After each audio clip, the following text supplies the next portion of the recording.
So yesterday we did arithmetic series and sequences, which mean to add to get the next term. Today we're doing geometric, which means to multiply to get to the next term. So just to review, we have a sequence, which are numbers just listed. And then we have a series, which we add up this sequence to a certain spot.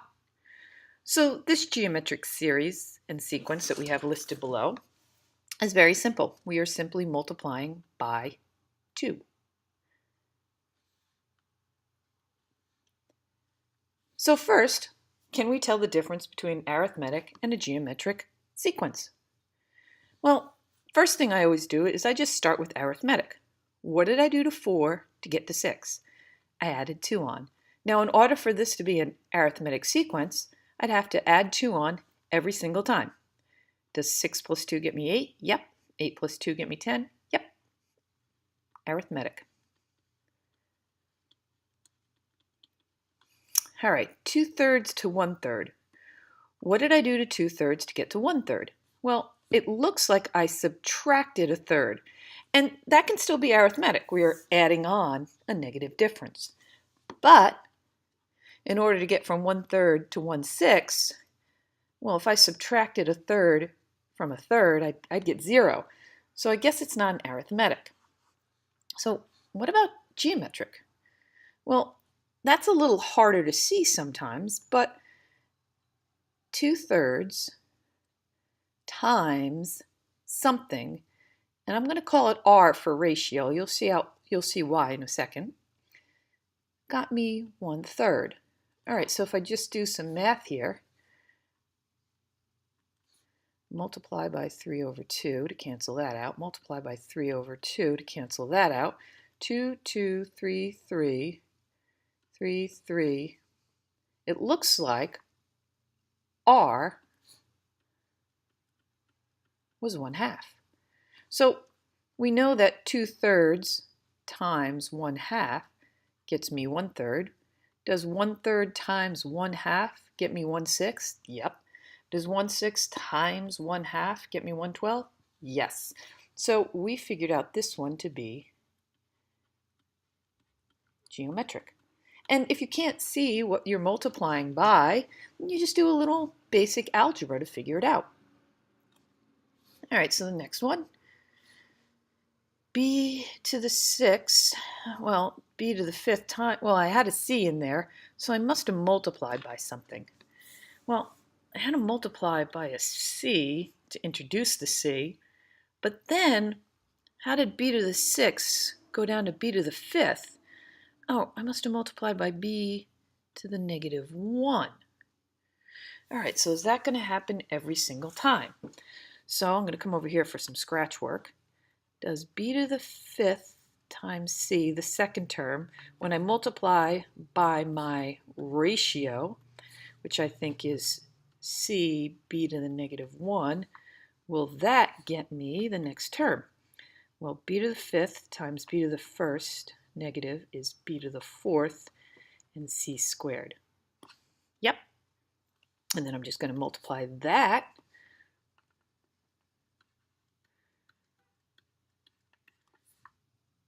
times my ratio to make sure I get the next one. B to the 4th times B to the -1 is B to the 3rd. C squared times C is C cubed. Yes, so this one was geometric. How about the last one? Oh, that one's not bad. What did I do to A to get to A plus 2? I added 2. Yes, yes. So this last one is arithmetic. So now we have our formula to figure out a geometric sequence. So remember with arithmetic, it wasn't that bad. Arithmetic was to find any term, we start with the first term and add, because arithmetic means to add, differences. And we add on how many differences? Well, one less than the term we're looking for. Well, guess what? Geometric is the exact same formula except multiplying. To find any term,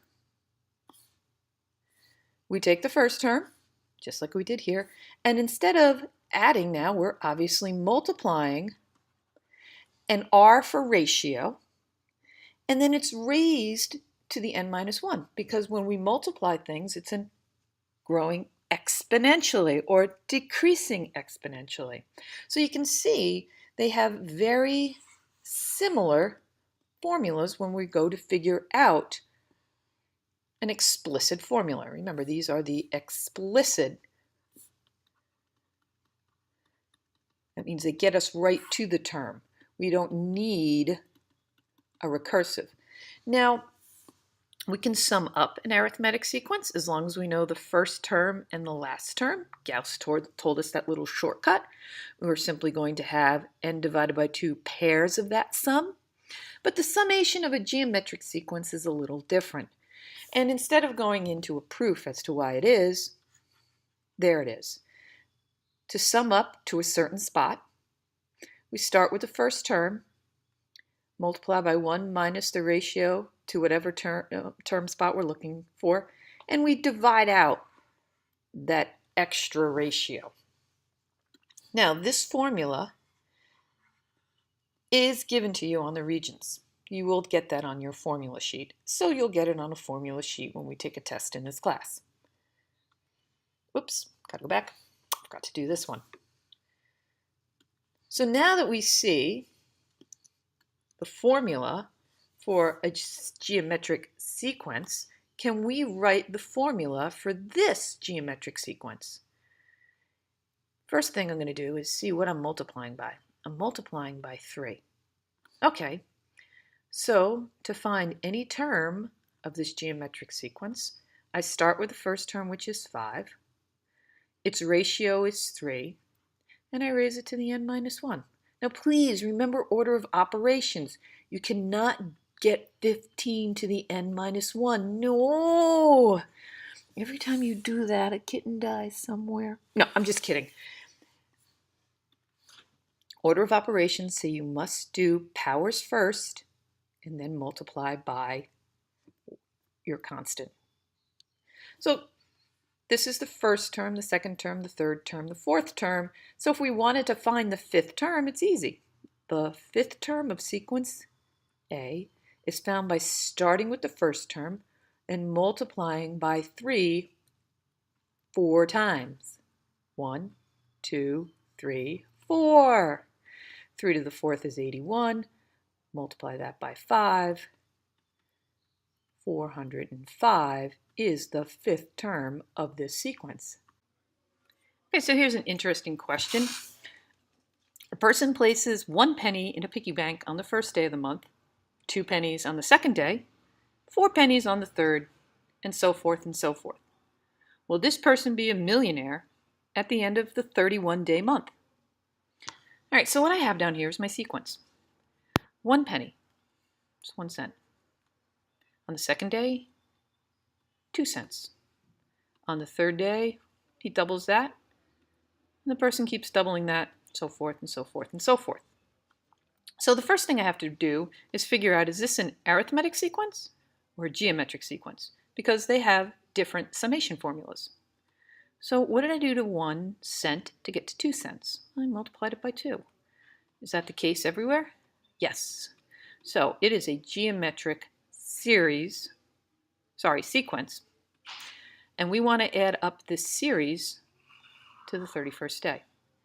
So taking the formula that was from the other page, it says the sum of the first 31 terms of my sequence is found by taking the first term, multiplying it by 1 minus the ratio, which we figured out we were doubling, and it's to the 31st power. Now, it may make a little sense to you that, wait a second, I already have 1 here, I already have the first day. Shouldn't this be to the 30th power? Well, we take care of that because we're multiplying by dividing out that extra, and we know R is 2. All right, the rest is really just calculator work now. 0.01 times, well, I'm going to come over here to my calculator.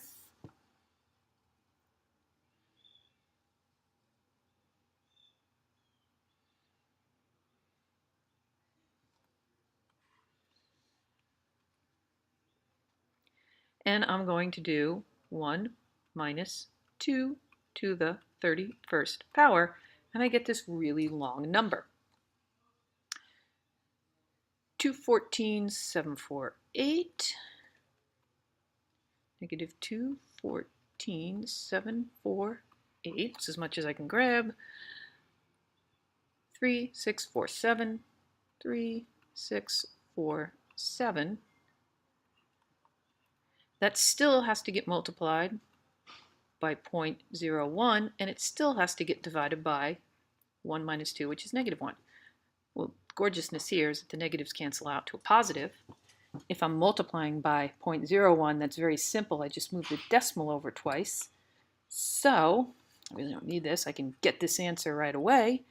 I would have 214,74836.47 because I moved that decimal over twice. Now, what's this in money?